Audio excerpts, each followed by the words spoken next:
cosechas. El miércoles comencé a enseñar un punto más de por qué no recibo mis cosechas. Muchas veces no recibimos nuestras cosechas y lo dije así como que muy a la ligera y todos dijeron, no, bueno. Muchas veces no recibimos nuestras cosechas porque no diezmamos. No practicamos el diezmo. El diezmo fue establecido por Dios para el pueblo de Israel desde el Antiguo Testamento.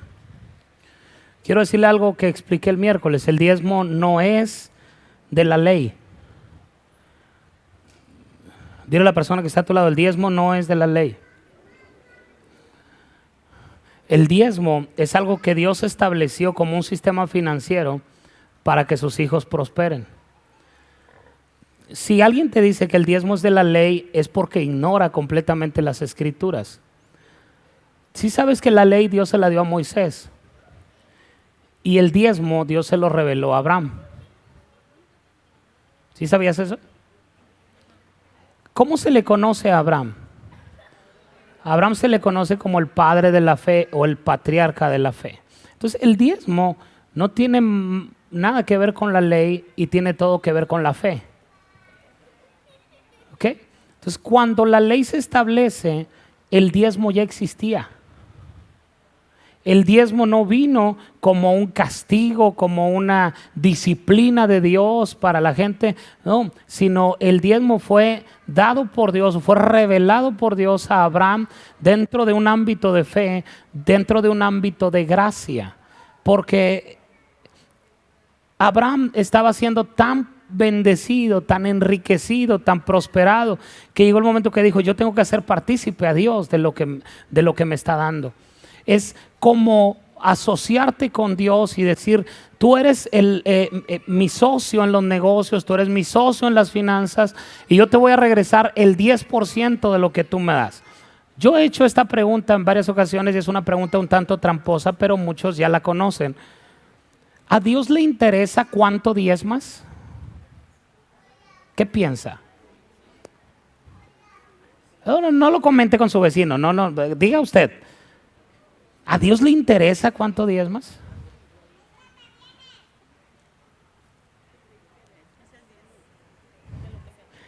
¿Sí o no? ¿A Dios le interesa cuánto diezmas? Voy a hacer como Luis Miguel, ¿sí o no? Claro que le interesa. Sí le interesa cuánto diezmas. Por eso puso 10%.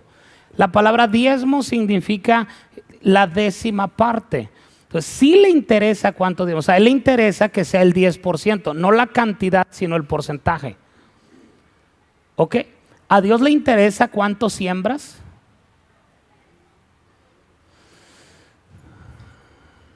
Pues siempre cae alguno y dice, pues sí, pastor, porque si le interesa cuánto diezmo, también le interesa cuánto siembro. No. La Biblia dice, cada uno dé como propuso en su corazón, no con tristeza ni por necesidad, porque Dios ama al dador alegre. ¿Ok? Entonces a Dios no le interesa cuánto siembras, pero al que le debería interesar es a ti. A mí sí me debería de interesar. ¿Por qué? Porque la medida con la que siembras es la medida con la que vas a cosechar. Dice el libro de Lucas 6, ¿cómo menciona? Dice, medida buena, apretada, remecida. ¿Cómo comienza ese verso? Dad y se os dará.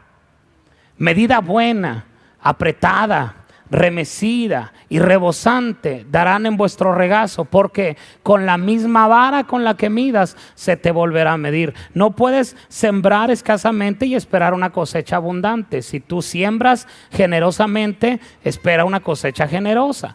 Ok, pero esa es la semilla. El diezmo es la décima parte de lo que Dios me da. Mira, te vas a sorprender, y yo me sorprendí cuando lo concluí esto. El diezmo es la práctica bíblica de regresar el 10% de tu ingreso a Dios después de haberlo ganado. Mira lo que dice. En el Antiguo Testamento, Abraham, Jacob, otras personas diezmaron, Isaac diezmó. En el Nuevo Testamento, mira, escucha esto. ¿Se acuerdan que acabo de predicar acerca de los fariseos modernos? ¿Qué concepto tienes tú de los fariseos? Son religiosos, son criticones, son juiciosos, no aman a Dios, honran más las costumbres. Bueno, ellos diezmaban.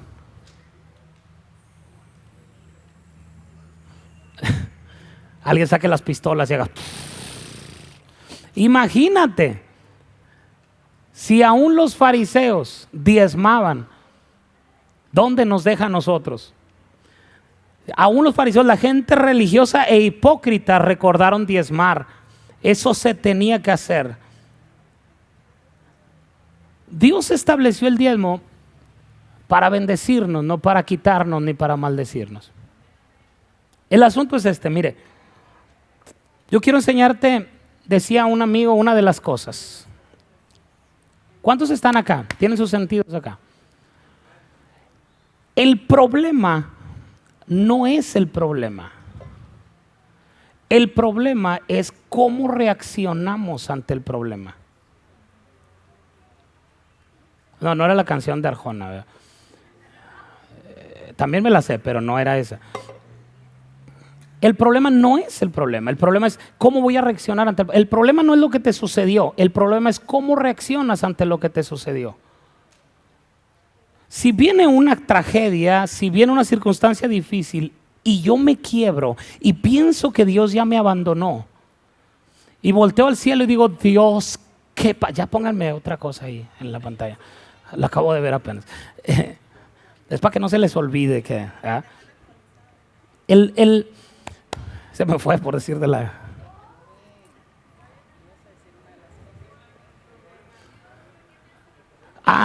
Y volteas y dices, Dios, ¿por qué a mí? ¿Por qué me pasa esto? ¿Qué pasa si yo diezmo? Si yo siembro, si yo esto. Te quebras. Mira, cuando pasas por una circunstancia difícil y tu conclusión es equivocada, estás destinado a pasar otra vez por ahí. Lo voy a decir otra vez. Si pasas por una circunstancia difícil y te quiebras, concluyes mal, estás destinado a pasar nuevamente por donde mismo.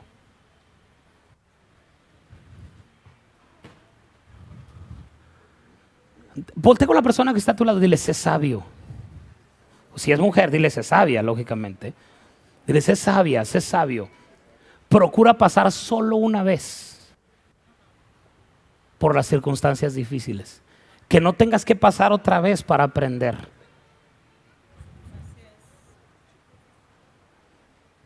Que seas como aquellos sabios que a la primera aprenden. Dice, a mí no me tienes que golpear, yo con una cachetada tengo, y me la doy yo solo. Te das la cachetada tú y vámonos, yo aprendo. Yo no necesito sufrir para aprender. Yo prefiero aprender para no sufrir. Pero si no pude evitar sufrir, voy a tratar de aprender todo lo que tenga que aprender, concluyendo de la manera correcta. ¿Tú crees que lo que te sucedió es porque Dios está enojado contigo? Mira, tú no has probado la ira de Dios. ¿Tú crees que lo que te sucedió es porque tú has sido malo? La Biblia dice que la paga del pecado es muerte. Si estás vivo, no estás pagando nada de lo que hiciste. ¿Ok? Entonces, aquí lo importante es cuando practicamos los principios y los fundamentos bíblicos en las finanzas, diezmos, ofrendas. Entonces, cuando vienen las circunstancias difíciles, tú estás confiado porque sabes que estás protegido. Se preocupa el que no practica la Biblia, no el que la practica. ¿Sí estoy siendo claro? Dice la Biblia que el impío huye sin que nadie lo persiga, pero el justo está confiado como un león. Te corrieron de tu trabajo, estás confiado como un león. Tuviste un accidente, estás confiado como un león. Yo le decía, le voy a decir esto para que se sonrían un poco. Yo le decía a mis hijos cuando estaban pequeños, de pronto hacían un berrinche por cualquier cosa y yo empezaba, como tengo 2 hombres, yo sé que si me escuchan los defensores del no sé qué, me van a criticar, ¿verdad? Yo lo empezaba, empezaban a llorar, empezaban a renegar o así, y ponen cara que iban a llorar, yo empezaba a cantar, les decía, la niña quiere llorar, quiere llorar, quiere llorar, la niña quiere llorar. Me les da un coraje que les cantara eso. Estaban chiquillos, ¿verdad? No, si les digo ahorita me dan un mal golpe, ahorita ya no. Sí, se empiezan a pelear, sepáralos, no hombre, deja ver quién gana y luego ya voy, levanto la mano al que ganó. No me van a dar un mal golpe. Dios guarde el hora. Pero estaban chiquillos y le hacían así como que querían llorar, empezaban a hacer pucheros. Yo empezaba, la niña quiere llorar, quiere llorar, quiere llorar. La niña quiere... Y se le regresaba la lágrima. No voy a llorar, no voy a llorar. ¿Quién te dijo que iba a llorar? Y ya se iba a enojar y ya lograba mi objetivo, ¿verdad? No lloraba. Entonces, cuando estás pasando por una circunstancia difícil y tienes cara de Chucky, tienes cara de que Dios se murió, tienes cara de que el mundo se acabó, necesitas a alguien a tu lado que te diga, la niña quiere llorar, quiere llorar, quiere llorar. La niña quiere... Voltea con la persona que tiene cara así medio rara a tu lado y dile, Dios te bendiga, hermano, buenos días, ¿cómo estás? A ver si la sacamos. El día de hoy, ¿sí saben qué se celebra el día de hoy? ¿Sí saben qué se celebra el día de hoy? Ese es el problema de la iglesia, que no sabe lo que se celebra el 31 de octubre. El 31 de octubre se celebra un aniversario más de la reforma protestante que Martín Lutero presentó en Alemania, en la catedral de Gutenberg en 1517, y pegó 95 tesis en la puerta de por qué era incorrecto lo que se le estaba enseñando a la iglesia o a la gente en ese entonces. Y cuando la gente comenzó a leer esa mañana del 31 de octubre, ¿sabes por qué se creó Halloween? Para desvirtuar eso. Y perdón por lo que voy a decir, pido perdón en nombre de todos los pastores irrespetuosos del mundo. Pero la iglesia comete la tontería de hacer el anti-Halloween para promoverlo más. ¿Tú crees que ellos están enojados porque la iglesia se levanta a hacer anti-Halloween? No, ellos están contentos. Publicidad es publicidad. Y a la iglesia se le pasa de noche que hoy es un aniversario más de que nosotros ahorita podemos celebrar reuniones como estas, reuniones de culto como le llaman en la Constitución, con libertad, podemos tener música, gracias a que un hombre en 1517 se tuvo los pantalones y se levantó y se opuso a la religión tradicional. Desde entonces la capital de la capital de la Iglesia Católica no estaba en Roma como es ahora, estaba en Alemania. ¿Y sabes por qué? Porque un día Martín Lutero se sentó y él era el que seguía después del Papa. Y no estoy diciendo esto nada en contra de la Iglesia Católica, mis respetos, estoy diciendo lo que sucedió, está hablándole de historia. Él seguía después, si el Papa era destituido o moría, Martín Lutero iba a seguir ahí, era un monje franciscano, y solamente el Papa y el que iba a seguir después de él podían tener acceso a la Biblia, nadie más podía leer la Biblia. Miren lo que son las cosas, ahora todos la pueden leer y no la lee nadie. Okay. Y nada más el Papa y quien seguía después de él podía tener acceso a la Biblia, nadie más. Nadie más la podía leer. Y cuando fue Martín Lutero y le sueltan la Biblia y la pone en su escritorio y la abre exactamente en el libro de Romanos. No recuerdo la cita, la estoy mencionando, si es 4, 17 o 14, 17. Exactamente en la cita donde dice: en el Evangelio la justicia de Dios se revela por fe y para fe, como está escrito, mas el justo por su fe vivirá. 1:17, Romanos 1:17. Y lee eso Martín Lutero, cobra una dimensión poderosísima en él.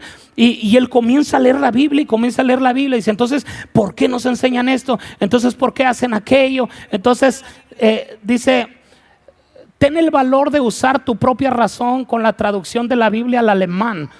Una gran enseñanza literaria. Lutero asumía uno de los retos de la Ilustración que tanto ha ofendido al Vaticano, que la gente normal aprendiera a leer y a pensar, además de a disfrutar de la Biblia en su propio idioma, sin tutelas o censuras papales. Pensé que decía papeles, no, papales. No los dejaban leer la Biblia, no tenían acceso a esa información. Entonces, a lo que voy es que comienza la persecución en contra de Martín Lutero. Por eso estoy mencionando esto. Comienza tanta persecución contra Martín Lutero por lo que hizo. Fue y se opuso al gobierno, porque la Iglesia Católica gobernaba en ese entonces en Europa, y pone esas 95 tesis. Y cuando la gente lo comienza a leer, comienza a ser libre y comienza a ser libre y comienza a decir, porque ellos pagaban indulgencias para poder ser perdonados o para poder ir al cielo. Usted pagaba dinero para que le dieran un terrenito en el cielo. Y todavía lo hacen, pero en aquel entonces estaba tan fuerte eso. Y cuando Martín Lutero lee aquí, mas el justo por la fe vivirá, dijo, oh my God, esto no es por pagar indulgencias, esto es por fe. Y comienza a predicar y comienza a hablar un monje franciscano. El segundo después del Papa comienza a decirle a la gente, es por fe, no es por obras, es por fe. Y comienza a leer el libro de Santiago, que era por fe y que era por fe. Y la gente comienza a ser libre. Pero era tanta la persecución de Martín Lutero que un día se metió a su oficina, cerró las ventanas, cerró la puerta y no salió por más de una semana de ese lugar. Su esposa nada más iba y le llevaba comida. Y un día su esposa entró vestida de negro, con un sombrero, con un velo negro, y cuando la vio Martín Lutero le dijo, ¿qué te pasó, mujer? Y dijo, estoy de luto. Dijo, ¿por qué? Dijo, porque al parecer Dios se murió. Y él le dijo, ¿por qué dices esa locura? Porque te has encerrado en tu oficina llorando como si fueras un derrotado. Acabas de descubrir la verdad y estás encerrado por miedo. Y Martín Lutero se levantó, se bañó, se cambió y salió a la calle y comenzó a predicar la verdad que él había descubierto. Voltea con la persona que está a tu lado, dile, ¿qué onda? ¿Nos ponemos de luto? Dile, ¿la niña quiere llorar?